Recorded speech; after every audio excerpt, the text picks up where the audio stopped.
আজকে একটু বেরোনোর ছিল, বিশালে যাওয়ার। টুস্কি চলে যাবে, আমরা যাবি একটু বিশাল আমার সাথে চল না। তো ওখানে আমি একা একা হয়তো যেতে পারবো না, যেতে পারবো কিন্তু ওই কেনা টেনা হয়তো, আমি তো একা যায় না কোনো দিন, কেউ না কেউ সাথে থাকে। তো বললে হ্যাঁ চলো যাই। ও 10 তারিখে চলে যাচ্ছে এই জুলাইয়ে। তো আমি বললাম চল। তো যেতে যেতে যেতে দেখছি এখানে এই যে জুট মিল আছে, জুট মিলের মালিক বিশাল এখানে একটা মানে হরিনাম কীর্তন মেলার মতো করে।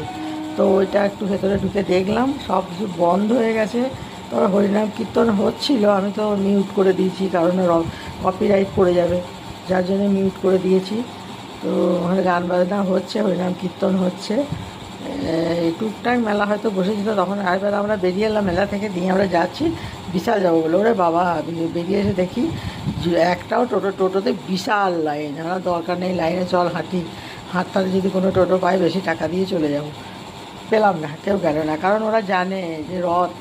আমরা তো জানি না, একদিকে মহরম কালকে, একদিকে রথ, মানে ভিজে বিরাট কার রাস্তায়। তো ওখানে বিশাল একটা লাইন পড়ে গেছে, আমরা না আর যাওয়া হবে না।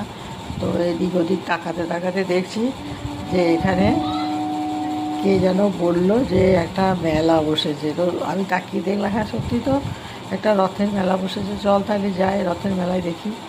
এই জ্যামে আর আজকে যেতে পারবো না, বিশাল যাওয়া হবে না। দিয়ে তারপরে কি করব, আমরা ওখান থেকে যেতে যেতে দেখছি ডান দিকে রাস্তা পেরিয়ে এই যে মেলা বসেছে, ওখান থেকে বেডশিট কিনলাম একটা।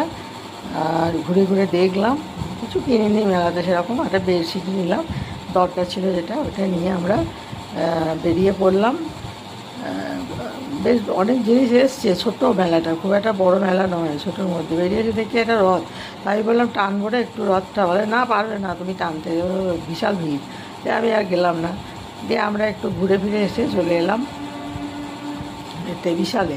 বিশালে বেড কাভার আর এটা কিনে নিলাম, দুটো পাপোশ বাই।